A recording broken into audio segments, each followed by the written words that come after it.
PM Modi आज गुजरात और दीव दौरे पर जाएंगे। ताउते तूफान से हुई तबाही का लेंगे जायजा। सुबह 9:30 बजे दिल्ली से भावनगर के लिए रवाना होंगे। उना, दीव, जाफराबाद और महुआ का हवाई सर्वे करेंगे पीएम। हवाई सर्वे के बाद पीएम मोदी आज समीक्षा बैठक भी करेंगे। अहमदाबाद में होगी मीटिंग। गुजरात के सीएम विजय रूपाणी के मुताबिक ताउते तूफान की तबाही में गुजरात में कुल 13 लोगों की गई जान। गुजरात में ताउते तूफान की तबाही में 5000 घरों में बत्ती गुल, 5 पावर सब स्टेशन हुए फेल। तूफान की तबाही में गुजरात में करीब 69,000 बिजली के खंभे ढहे। 674 सड़कों पर यातायात में पहुंची बाधा। फसलों को भी पहुंचा नुकसान, मछुआरों को भी पहुंची क्षति। सरकार देगी मुआवजा। वडोदरा में भी दिखा ताउते तूफान का प्रभाव। भारी बारिश और तेज हवाओं से नुकसान। सूरत में तेज बारिश, अंडर ब्रिज में फंसी सिटी बस। ताउते तूफान से सोमनाथ में फर्नीचर की पूरी दुकान तहस नहस, छत तेज हवा से उड़ी। तूफान के बीच वायुसेना बनी देवदूत, रेस्क्यू कर लोगों की बचाई जान। वडोदरा में ताउते तूफान का कहर, एक पुरानी इमारत ढही। नवसारी में विशाल पेड़ हुआ जमींदोज, चल रही है खतरनाक हवाएं। अहमदाबाद में ताउते तूफान का दिखा असर, तेज हवाओं के साथ बारिश। ताउते तूफान की वजह से अरब सागर में डूबी एक बड़ी बोट, 177 लोगों का रेस्क्यू, 74 लापता। भारतीय नौसेना ने चलाया रेस्क्यू ऑपरेशन। कल शाम 7 बजे से चल रहा है रेस्क्यू ऑपरेशन। मुंबई से 35 नॉटिकल मील की दूरी पर अरब सागर में डूबी नाव, 180 लोगों को किया गया रेस्क्यू, 93 लापता। तूफान से Mumbai trans border link project पर भारी असर। बफर जोन में दर्जनों बोट और उनका मलबा आया। दमन में भी कोस्ट गार्ड ने एक जहाज से 70 लोगों को किया रेस्क्यू। हेलीकॉप्टर से किए गए रेस्क्यू मिशन की तस्वीरें सामने आई। ताउते तूफान से गोवा में मची तबाही, 22 करोड़ से ज्यादा की क्षति। बिजली आपूर्ति व्यवस्था चरमराई। राज्य के 70% इलाके में बिजली आपूर्ति बाधित।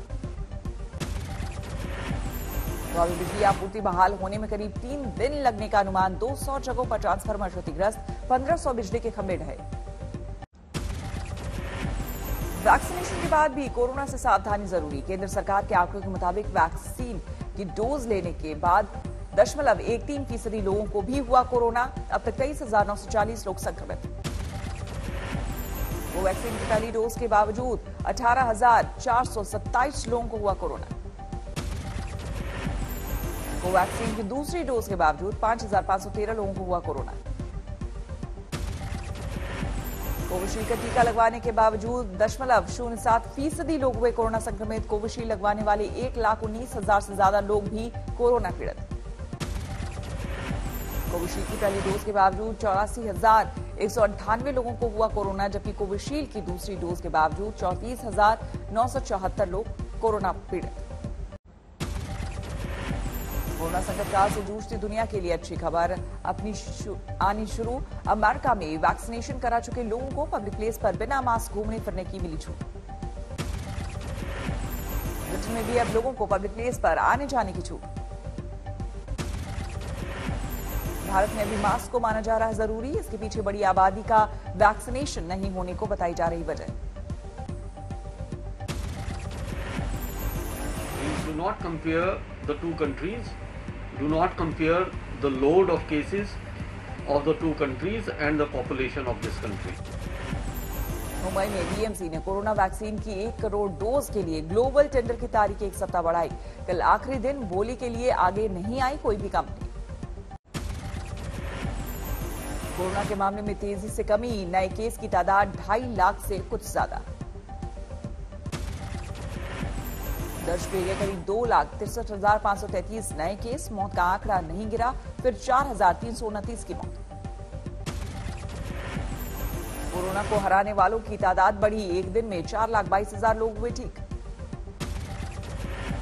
कुल कोरोना केस 2 करोड़ 52 लाख से ज्यादा। फिलहाल 33,53,000 एक्टिव केस। अदार पूनावाला का बयान, कमिटमेंट के तहत अन्य देशों को भी वैक्सीन देना जरूरी, बोले 2 से 3 महीने में नहीं हो सकता टीकाकरण। दिल्ली में पिछले 24 घंटे में कोरोना के 4,482 नए मामले, 265 मरीजों ने तोड़ा दम। यूपी में एक दिन में कोरोना के 8,737 नए मामले, 255 मरीजों की गई जान। यूपी में जारी की गई नई गाइडलाइन, अब शादियों में सिर्फ 25 लोगों को इजाजत। लखनऊ के केजीएमयू में ब्लैक फंगस के अब तक 34 मरीज भर्ती, आज 3 नए केस आए। पंजाब सरकार का ऐलान, 100% वैक्सीनेशन करने वाले गांवों को दिए जाएंगे 10 लाख रुपए। कोरोना वैक्सीन की कमी के संकट से जूझ रहा है महाराष्ट्र, 18 से 44 साल की उम्र के लोगों का रोका गया वैक्सीनेशन। लखनऊ के नगर ग्राम पंचायत में पिछले 35 दिनों में 80 मौतों से दहशत, सभी मृतकों में थे कोरोना जैसे लक्षण। ग्राम पंचायत में बुनियादी स्वास्थ्य सुविधाओं का अभाव।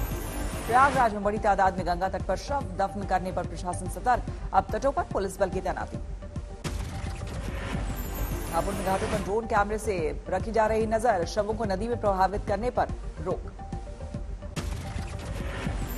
अयोध्या में लॉकडाउन की वजह से हनुमानगढ़ी मंदिर बंद, भक्तों को दर्शन के लिए आने की इजाजत नहीं। आसनसोल में कोरोना के खिलाफ पुलिस का जागरूकता मिशन, तस्वीरें दिखाकर राहगीरों को कर रही आगाह। सिलीगुड़ी में लॉकडाउन में फंसे यात्रियों ने सरकार से मांगी मदद, जल्द चाहते हैं घर वापसी। मध्य प्रदेश में मंत्री प्रद्युम्न सिंह तोमर ने हजीरा अस्पताल का लिया जायजा, मेडिकल स्टाफ के साथ की बैठक। बेंगलुरु में कोरोना से जूझती जनता की मदद में आगे आया बाइकर्स, एम्बुलेंस ड्राइवर बनकर लोगों को पहुंचा रहा अस्पताल। बठिंडा में प्राइवेट अस्पतालों में कोरोना पीड़ितों के इलाज में ज्यादा पैसे की वसूली का आरोप, स्वास्थ्य विभाग ने जांच के बाद कार्रवाई को कहा।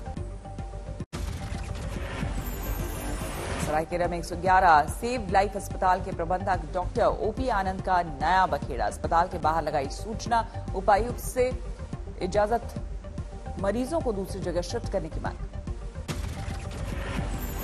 समस्तीपुर में आरजेडी ने शुरू किया कोविड केयर सेंटर, मुफ्त दी जा रही है दवा। आरजेडी विधायक शाहीन ने विधायक निधि ऑक्सीजन के लिए दिया 50 लाख का फंड।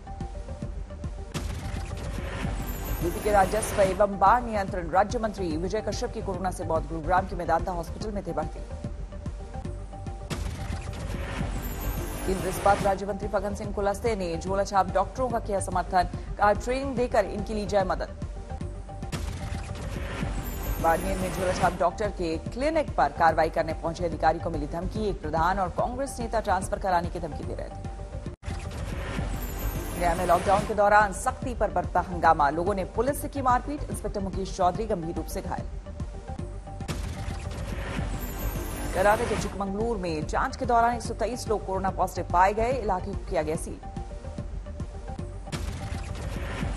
जम्मू के रामबन जिले के एक अस्पताल में ओपीडी में गाय घुसने का वीडियो वायरल, अस्पताल प्रशासन के मुताबिक रविवार को बंद ओपीडी में कुछ उपद्रवियों ने ताला तोड़कर जानवर भेजा और वीडियो बनाया।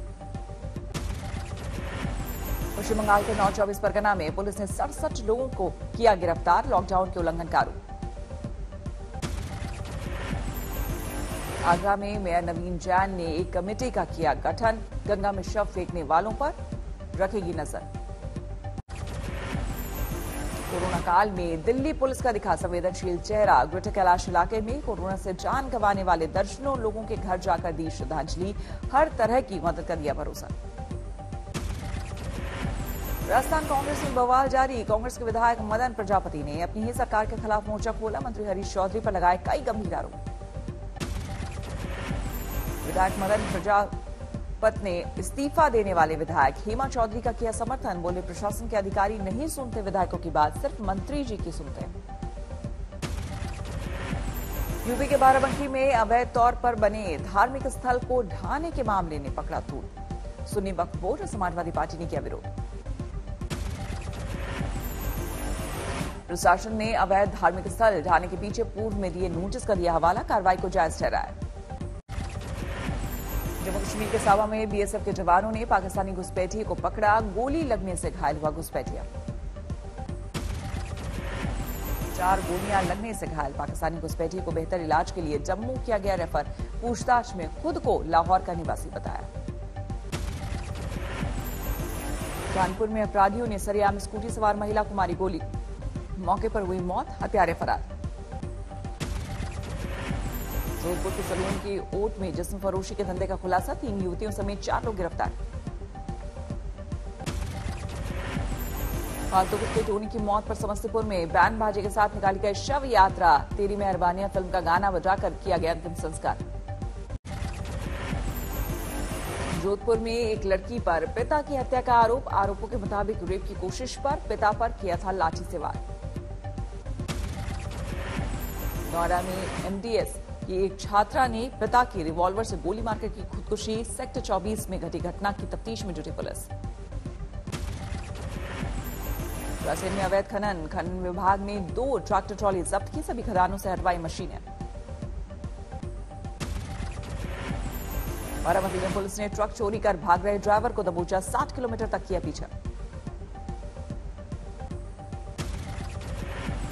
यूपी के सिद्धार्थनगर में एक पत्रकार ने पुलिस पर पिटाई का आरोप लगाया। राज्य के स्वास्थ्य मंत्री ने आरोपी पुलिसकर्मी पर कार्रवाई की बात कही। संत आशिक ने महाराजगंज में लड़की को चाकू से गोदा, खुद के पेट में भी घोंपा छुरा। लड़की की हालत नाजुक, गोरखपुर रेफर किया गया। नूंह में पुरानी रंजिश में युवक का कत्ल, 2 युवक भी हमले में घायल। मध्य प्रदेश के आगरमालवा में जंगली सियारों का गांव में हमला, 3 लोग घायल। बिजनौर में गंगा में नहाने गए 3 दोस्त डूबे, 1 की लाश मिली। बद्रीनाथ के कपाट खुले, 20 क्विंटल फूलों से सजाया गया मंदिर। विधि विधान से की गई बद्रीनाथ की पूजा, फिलहाल भक्तों को आने की इजाजत नहीं। टोंक में झमाझम बारिश, दिन में छाया अंधेरा। राजस्थान में भी तूफान का असर, 12 में कई जगह आंधी के साथ झमाझम बरसात। सीकर में पेट्रोल 100 रुपए लीटर पार, 1 महीने में 3 रुपए का इजाफा। मंगलवार को मई में 10वीं बार महंगे हुए पेट्रोल डीजल। दिल्ली में पेट्रोल 27 पैसे और डीजल 29 पैसे प्रति लीटर महंगा हुआ। कोरोना की दूसरी लहर में छोटे कारोबारों को हुआ सबसे ज्यादा नुकसान। आरबीआई की रिपोर्ट के मुताबिक दैनिक मजदूर और फ्रंटलाइन वर्कर्स को भी तगड़ा नुकसान। अप्रैल 2020 से अभी तक 3.5 करोड़ लोगों ने पीएफ से निकाली रकम। कुल पीएफ खाता धारकों की आधी संख्या निकाल चुकी है एडवांस। कर्मचारियों की मदद के लिए कारोबार जगत ने अपने भुगतान के नियमों में किए बदलाव। एडवांस सैलरी से लेकर आश्रितों की मदद तक के लिए दिखाई दरियादिली। राज्यों के ग्लोबल टेंडर से किनारा कर सकती है भारत बायोटेक और सीरम इंस्टीट्यूट। पहले ही राज्यों को वैक्सीन सप्लाई के चलते करेगी किनारा। मई के पहले 15 दिनों में एनबीएफसीएस को पेमेंट डिफॉल्ट के मामले में 50% बढ़े। Door to door collection agents के बीमार पड़ने से भी घटी लोन वसूली। कोरोना के कहर के बीच लोगों के लिए हेल्थ इंश्योरेंस पॉलिसी खरीदना बना चुनौती। कंपनियों ने पॉलिसी के नियमों को बनाया सख्त। सीरम इंस्टीट्यूट के दार पूनावाला ने पनेशिया बायोटेक में अपनी पूरी 5.15% हिस्सेदारी बेची। 118 करोड़ में बेचा हिस्सा। नए एफसीआरए नियमों के एनजीओज को फंडिंग मिलना हुआ मुश्किल। कोरोना के राहत कार्यों में दिक्कत के चलते एनजीओज ने की नियम आसान बनाने की मांग। अमीरों की लिस्ट में दूसरे स्थान से फिसले एलन मस्क। बनाज अर्नोल्ड ने मस्क को तीसरे स्थान पर धकेला। वेस्ट बैंक के ऐतिहासिक नगर बेथलेहम में एक बार फिर उग्र हुए फिलिस्तीनी प्रदर्शनकारी। इजरायल सेना से झड़प। एक बार फिर इजरायल ने गाजा पट्टी में खुफिया सुरंगों को बनाया निशाना। हमास के 65 कमांडरों को मारे जाने की दावा। इजरायल और हमास के बीच 8 दिनों से जारी हिंसा और तेज। गाजा में मरने वालों की संख्या 210 से ज्यादा। कोलंबिया में सरकार विरोधी प्रदर्शनों की वजह से देश में हालात लगातार खराब होने लगी। खाने पीने से लेकर दूसरी जरूरी चीजों की दिक्कतें। केन्या समुद्र के रास्ते मोरक्को से अवैध प्रवासियों की एंट्री से सरकार के लिए मुश्किलें। सेउटा तट पर सेना की भारी तैनाती।